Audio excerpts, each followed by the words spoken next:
It's not just in large areas that people are organizing protests, but in little cities like McFarland. I'm Ruby Rivera, your neighborhood reporter, and though the group was fairly small, they were loud enough to get their messages across.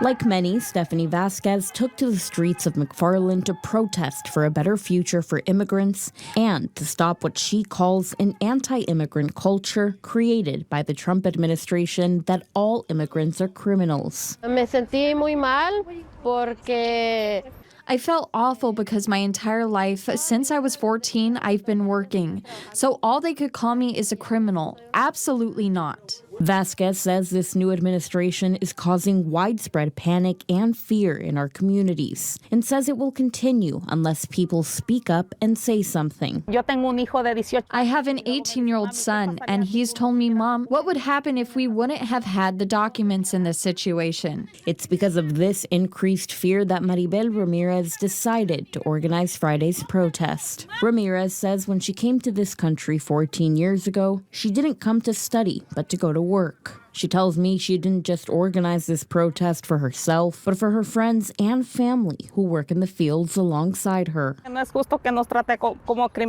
It's not fair. He treats us like criminals when we're the ones lifting up this country. Why were we called essential workers during COVID but called criminals now? Protester Samuel Ruiz says he's urging officials to create a pathway to legalization for immigrants already here, contributing to the country. The main message has to be that we need to do a bipartisan bill that provides protection and brings dignity and respect to our community. Ramirez wants the public to understand that workers like herself are vital to the community and are constantly sacrificing for this country.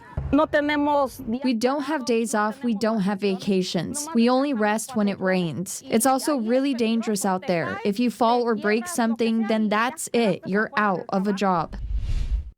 Attendees say although the thought of being deported is a scary situation to be in, it shouldn't deter people for standing up for themselves. In McFarland, I'm Ruby Rivera, your neighborhood reporter.